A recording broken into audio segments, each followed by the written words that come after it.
సినిమాల ప్రభావం జనాలపై ఎలా ఉందో తెలియదు గానీ పంచ్ డైలాగుల ప్రభావం మాత్రం గట్టిగానే ఉంది. దూకుడు సినిమాలో సూపర్ స్టార్ మహేష్ బాబు చెప్పిన డైలాగ్.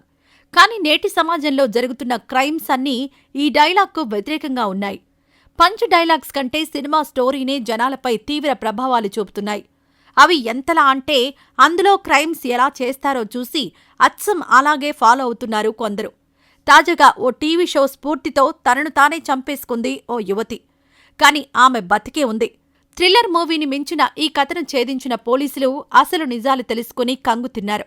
దృశ్యం సినిమాను మించిన ఈ స్టోరీ గురించి మరిన్ని వివరాల్లోకి వెళితే, పోలీసులు తెలిపిన వివరాల ప్రకారం గ్రేటర్ నోయిడాకు 15 కిలోమీటర్ల దూరంలో ఉన్న బద్పూరా గ్రామానికి చెందిన యువతి పాయల్. ఈమె తన తల్లిదండ్రులతో కలిసి ఉంటోంది. ఈ క్రమంలోనే పాయల్ అజయ్ అనే యువకుణ్ణి ప్రేమించింది. కాని ఈ విషయాన్ని ఇంట్లో చెప్పడానికి భయపడింది. ఇంతలోనే ఆ కుటుంబాన్ని ఓ విషాదం కమ్ముకుంది. బిజినెస్లో వచ్చిన నష్టాలను పూడ్చలేక పాయల్ తల్లిదండ్రులు ఆత్మహత్య చేసుకున్నారు. దాంతో పాయల్ మానసికంగా కుంగిపోయింది. అజయ్ ఆదరణ పాయల్కు లభించినప్పటికీ డిప్రెషన్లోకి వెళ్లిపోయింది. పైగా అప్పులిచ్చిన వాళ్లు డబ్బులు అడుగుతుండడంతో ఏం చెయ్యాలో వారికి తోచలేదు. ఈ క్రమంలోనే ఇన్ని బాధలు భరించలేక పాయల్ ఇంట్లోనే నిప్పంటించుకుని ఆత్మహత్య చేసుకుంది.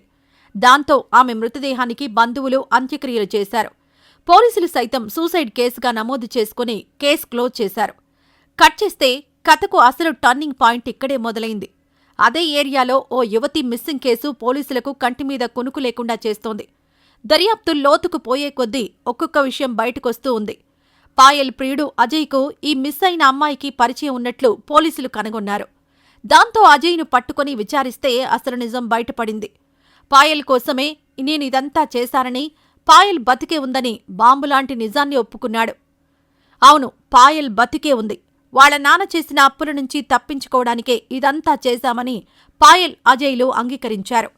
ఇందుకోసం పాయల్ ఫిజిక్తో సరిగ్గా ఉన్న అమ్మాయి కోసం వెతకసాగారు వారిద్దరూ. వారికి షాపింగ్ మాల్లో పనిచేస్తున్న ఓ యువతి పరిచయమైంది. దాంతో సదరు యువతిని నమ్మించి తన రూమ్కు తీసుకొచ్చాడు. అక్కడే ఉన్న పాయల్ ఆమె గొంతు కోసి ముఖం ఎవరూ గుర్తుపట్టకుండా ఫేస్పై వేడి నూనె, యాసిడ్ పోసి కాల్చేశారు. ఈ తతంగాన్ని పూర్తి చేసి అనుకున్న ప్రకారం ఉడాయించారు. బాధితురాలు మిస్సింగ్ అన్న ఫిర్యాదుతో ఈ థ్రిల్లర్ స్టోరీ బయటపడింది. అయితే పోలీసుల ఇంట్రాగేషన్లో సంచలన విషయాలను వెల్లడించారు ఈ జంట.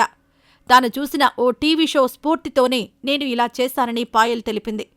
పోలీసులు వారిద్దరినీ అరెస్ట్ చేసి వారి నుంచి ఓ రివాల్వర్ను సైతం రికవరీ చేసుకున్నారు. ఇక ఇదిలా ఉంటే, అనుమానమన్నది ఓ మందులేని మానసిక వ్యాధి లాంటిది. ఒక్కసారి మొదలైతే దాన్నుంచి బయటపడ్డం అసాధ్యం. ఈ అనుమానం కారణంగానే చాలా జీవితాలు నాశనమవుతున్నాయి. ముఖ్యంగా ఓ జంటలోని బంధాలు కొంతమంది ఎదుటి వ్యక్తి మీద అనుమానంతో దారుణానికి పాల్పడుతున్నారు. తాజాగా ఓ యువకుడు తన ప్రియురాలి మీద అనుమానంతో ఆమెను చంపేశాడు.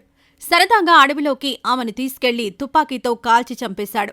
ఈ సంఘటన ఒరిస్సాలో ఆలస్యంగా వెలుగుచూసింది. పోలీసులు తెలిపిన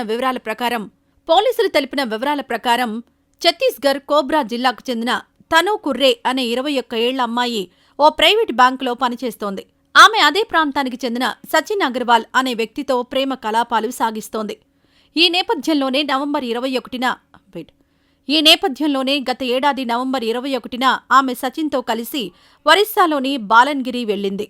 ఇక అప్పట్నుంచి ఆమె కనిపించలేదు.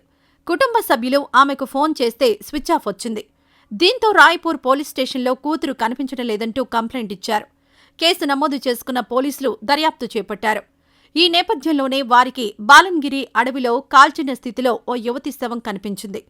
పోలీసులు ఆ డెడ్ బాడీ ఫోటోను ఆమె తల్లిదండ్రులకు చూపించారు. వారు అది తమ కూతురుదేనని తేల్చారు.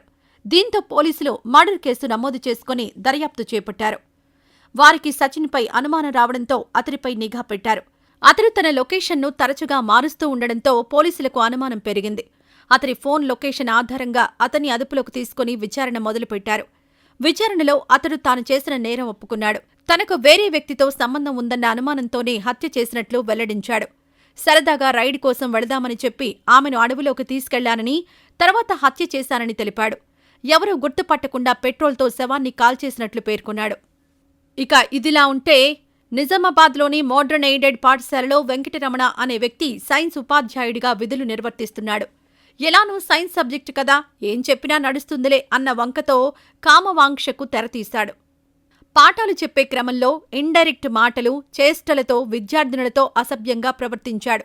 దీంతో ఆవేదనకు గురైన విద్యార్థినులు ఈ విషయాన్ని ఇంటికి వెళ్లి తమ పేరెంట్స్కు చెప్పారు. ఈ క్రమంలో పాఠశాలకొచ్చిన తల్లిదండ్రులు అతనికి దేహశుద్ధి చేశారు. అనంతరం తల్లిదండ్రులు పోలీస్ స్టేషన్లో ఫిర్యాదు చేయగా పోలీసులు అతన్ని అదుపులోకి తీసుకున్నారు.